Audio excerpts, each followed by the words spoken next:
All right, let's look at push-up points of performance. These points of performance will also translate in a lot of ways to the bench press and dips, other horizontal pressing variations. So to start with, Pamela's got her hips extended, a neutral spine position, and you'll see her maintain that rigid torso position throughout the entire push-up. You're gonna also notice that as she descends down into the push-up, her shoulder blades kind of come together, and she keeps those almost pinched together as she descends down.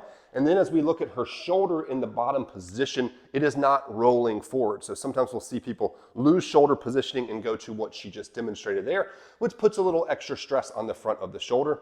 And then she's gonna press up. What you'll also notice with the push-up is elbow positioning will vary a lot between individuals. So we'll see some people go elbows super flared out and wide, which puts a little bit more emphasis on the chest and shoulders, but isn't gonna translate very well to a lot of other pressing movements such as handstand push-ups and dips if you want to move on to those movements. So in general, where we tend to coach the push-up in terms of elbow positioning is if we're looking at this from the top, I wanna see an arrow shaped, not a T. So her elbows aren't right at her side, they're not completely teed out, they're somewhere in between that, and that will vary a little bit athlete to athlete. But that's our general points of performance. There's one thing that's really important to look at from a mobility perspective in the push-up, and that is our ability to extend the shoulders, move the elbow behind the body.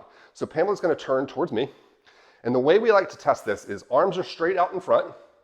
She's gonna pull her shoulder blades together, kind of like what we talked about in the push-up itself. She's gonna make a fist with her hands, and now she's gonna bring her elbows back while she maintains those shoulders back. And I wanna see, can she get to where her fist gets to where it's in line with her stomach? If so, she has enough shoulder extension for great push-ups, bench press, and dip mechanics. What we'll see for some individuals is as they start to do that, they'll run out of motion and you'll see that shoulder dump forward. And that signifies that they lack a little bit of shoulder extension mobility.